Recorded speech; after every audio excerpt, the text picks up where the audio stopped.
Dear Diary, ito nga pala ang continuation ng tour namin ni AC sa mga South Part area ng Vietnam. Nag-checkout na nga kami sa Santara Mirage Moyne. Hey, I don't feel like doing anything. I just wanna lay in my bed. Nothing at all.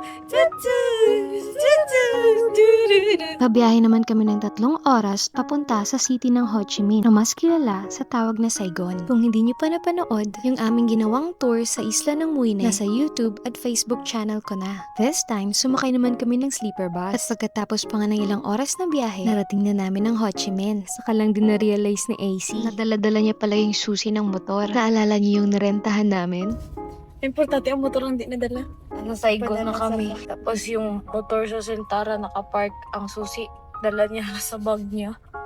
Anyway, nakarating na kami sa aming hotel. Ito ang Pint Hotel. 15 minutes away lamang ito sa airport. Kaya ito na yung pinili namin kasi hindi naman kami 24 hours na mag-stay dito. Kinabukasan kasi flight na din namin ni AC. Anyway, we have booked a dinner date sa Princess Saigon Cruise. We decided to go a little bit grand on our last dinner sa Vietnam bago kami umuwi ng Pilipinas. Nabook namin ito via Klook. Nasa 1 million dong na bayad namin per head or kulang-kulang 2,000 pesos sa pera natin. Sulit na din kasi fine dining ang may experience mo dito with live entertainment at iikutin nila kayo sa ilog ng Ho Chi Minh. At night, ang gaganda talaga ng mga city lights nila. Yan nga pala si Alfred, ang magiging personal server namin. Kasali na din pala sa binayaran namin na package yung food. Pinili namin yung Vietnamese set menu. And then nag-add lang kami ng salmon at ng bottle of wine. Supposedly, dyan talaga sa indoor area yung table namin. Pero nag-request ako na ilipat kami outdoor. Kasi parang mas bet ko na nakikita ko yung langit, pati na din yung city lights. At saka nandun kasi yung live band sa labas. Buti na lang kamo at may vacant pa. Kaya pumayag na sila na lumipat kami. May mga nakasabay din kami ng mga Filipino guests. Pati yung mga singers nila ay Filipino din. Pero alam niyo bang hindi nila kami nare-recognize na Pilipino? Tagalog kasi kung kausapin nila yung kabilang table. Pagdating sa amin, in English nila kami. Kaya pinagtripan na din namin sila. Sabi ko pa kay AC, huwag siya mag-Tagalog kako. Baka kasi pag nalaman, pakantahin tayo. Kumanta kasi sila ng mga Tagalog songs dyan. Nagkaroon pa nga kami ng dare ni AC. Kako, huwag tayong mag-singalong.